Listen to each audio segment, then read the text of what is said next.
This segment sponsored by Foster Financial.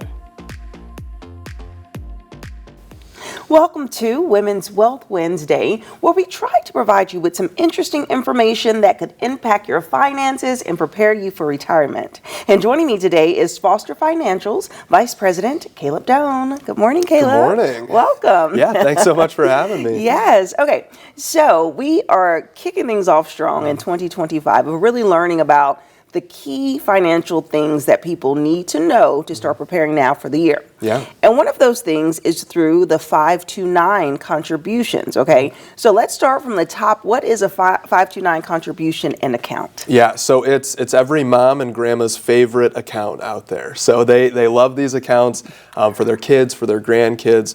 Essentially what it is a tax-advantaged investment account that's supposed to be used for education expenses. Yes. So certainly, a big goal that a lot of parents and grandparents have is to be able to help kids or grandkids at least, part of the way, funding education expenses.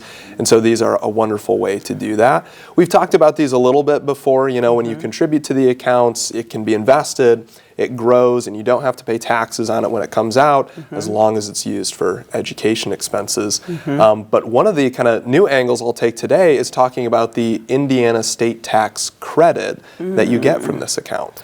And so if you're somebody who often owes in around tax time for your state taxes specifically, making a contribution to this account could help you out there. Really? Okay. Yeah. So what would be is there a max on that contribution to make an impact? Yeah. So there's a 20% state tax credit up to contributions of $7,500. Okay. So if somebody contributes $7,500 into the account, 20% of that is $1,500. You would get a $1,500 state tax credit. And so, let's say you normally owe in, $1,500 every single year for your state taxes. If, before the tax deadline, you contribute $7,500 into your kids or grandkids' 529 account, it would wipe that away. You'd get that $1,500 state tax credit, and it would wipe away that $1,500 that you would have otherwise owed in, which is a great benefit. Your grandkid gets $7,500 into their account, and you get $1,500 that you don't have to pay in taxes, so it's a win-win. Right, you get that back. Okay, interesting. So what other benefits is it for this account, and what should people really be thinking about when it comes to when to set it up? Yeah, I mean, obviously the earlier the better, then it has more time to grow. With the market, if the market goes up, it takes advantage of that compounding interest. One big question that we often get on this is, okay, let's say I take your advice, as soon as my child is born, I start this 529 account for them. There's $25,000 in it by the time that they're 18 and they don't go to college. Or, they get a full ride to college and they don't need to use this account. Well, one, what you can use the account for is pretty broad. When they say education expenses, it can be used for room and board, and sometimes scholarships might cover tuition, but it doesn't cover room and board. You could take a qualified withdrawal from that account for that.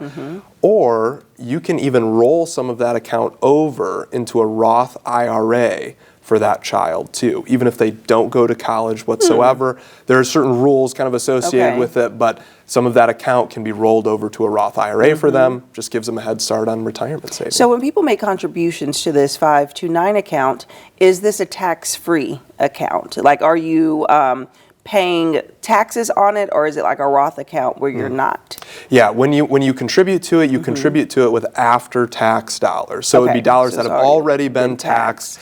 From your checking account, you write a check for $7,500 and put it in there. But the nice thing is, you don't pay taxes on any interest in the account, you don't pay taxes on dividends, and you don't pay taxes on growth, again, as long as it's pulled out for education expenses. Okay, but if not, then it can still be rolled over to a Roth, and of course, the main difference between the Roth is that the interest is already paid as opposed to a traditional IRA where you still have to pay interest when you withdraw from it.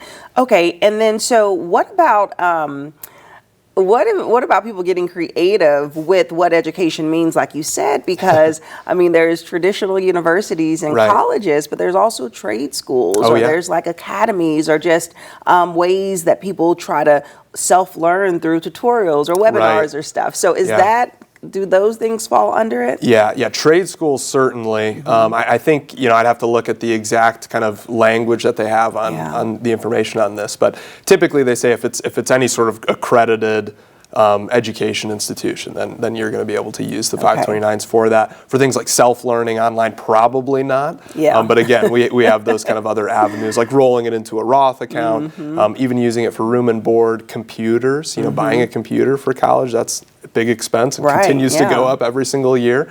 Books, of course, tuition. Yeah. So there's a lot of pieces that we get to use that for. I typically don't find that people have a hard time spending the money in the 529. Right. If anything, it's, hey, there's not enough in the 529. We wish we would have contributed more. But it's a wonderful way to save, and a lot of clients are really interested. As we get close to tax time, you can make contributions for 2024 up until April? Tax time. Yeah. So I typically tell people, let's try to get it in before the end of March. But it's still not too late for 2024 taxes. Okay, awesome. Well, they definitely have to call you. Yeah. Look into it and get this all set up. Yeah, Thank you so good. much, Caleb.